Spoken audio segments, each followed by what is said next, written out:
गिर गई अरे के हमरा फिर अंसारी जी के तरफ से बहुत बहुत पुरस्कार बा,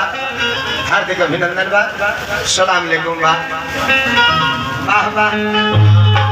और पशुतल से नहीं भरी पेटावा हो, ए धनिया काटे चला खेतला धरा, अरे धरा है हसुआ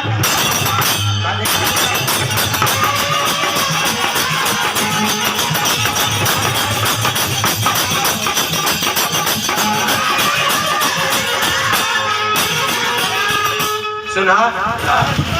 खाली है तरह पहला से हुई हैं आई गहूं कटला बिना बिगड़ता तू मस्ती में बेचैन बारू पटनी पड़े चले के चलबो नु ना जाइबो कटिए ना करबू ला दादा ना कटबू तो कोनो जबरदस्ती नहीं खे जाना लगा के कटवा ले, लेकिन आधाऊ लेके चल जाए तो मत कहिए जे सोझा काहे ना आई काजी अरे ऐसे बोला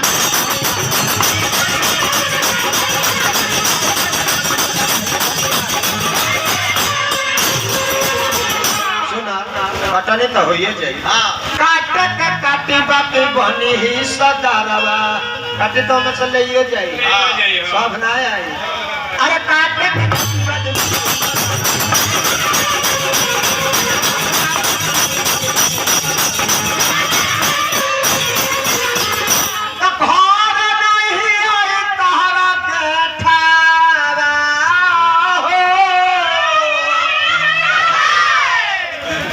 ओस लागी तो लागी लागी अब के ठीक लगता कहता जो दिन मत कहिए जे काहे माटी लगन तारा आधा तनख्वाह कहाँ चल जाता वो दिन मत कहिए आर भोरा नहीं आई तहरा देखावा हो, ए धनिया काटे चला खेतवा पहले है धरा, अरे धरा है हसुआ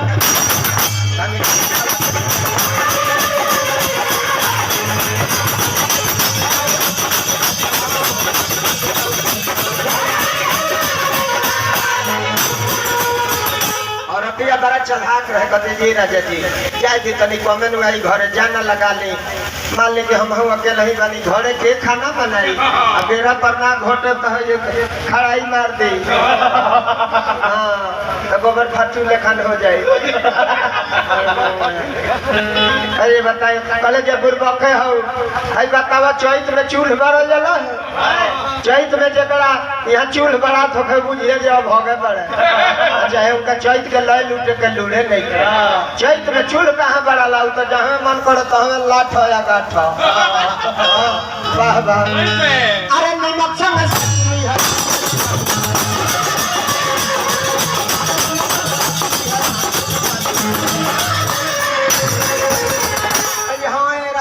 के बर्तन उर्तन माजे खातिर तो फिर घरवा रहे के पड़ी नो कहे बहुत चतुर बारू करो उपाय हम बता देतनी। अरे चैत के महीना में बर्तन में जे खात हो के तो बुझिए जे डबल बोका चैत में बर्तन के कौन काम बा है धरा है खेत के डनेरा बैठ जाइए अही गमछा में सतुआ धरा जाई हाथ उठावत तनी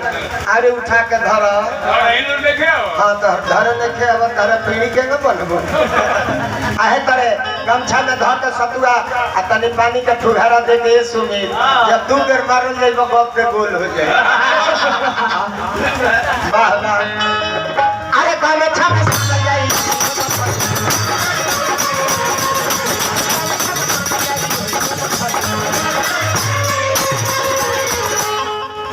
कहिए राजा जी बाकी खेत पानी होने लेवे खातिर लोटा उटा सहित खातिर घरवा तो रहे के पड़ी नु गेले बात लोटा के कौन काम बहुत एक ता मारी में पानी गरम हो जाए आर मथली हो नबिया के बेटावा हो अहे जाना नमी पुजाइल बा वही बगड़ी में पानी लेके चले हो 2-3 ताव सही हो जाए लोटा के काम बा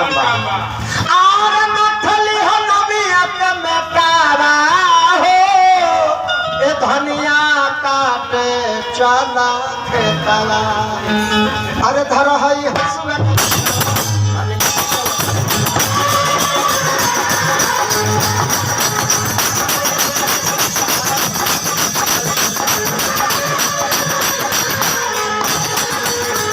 जब औरतिया के कोनो उपाय ना लगल तो पहले जे अच्छा आज भर जाए दी काल से चल जाई पहले जे अच्छा ठीक बगी नहीं से चल जाई का कर पता है अबे हमरा मन नहीं था तो जाके कटबू कम लसरबू जा दे ये नहीं से चल जाई कहबा कहत अतले बिहान भइला ले देखत रे जा है त नहीं त किरिन का पार पर आके जब ही सुतले भी पहले जे ही कटनी होई हो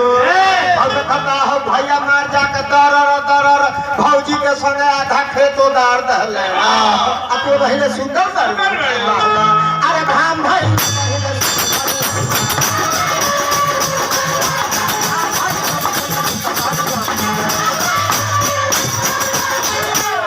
देखता हो एक कथा तो उदार भी होती अरे भौजी संग कोई बार जखमी जितेंद्र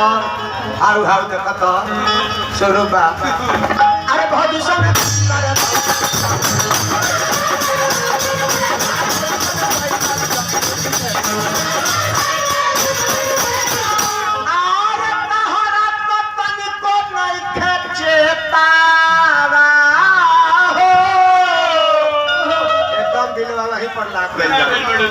धनिया काटे चला खेतरा अरे हम से तो चल रहे अरे धर हई हसुआ के कहे तो डेरा थे आखिर तो आज न काल धर हई के भैया ले बनी है अरे धर हई हसुआ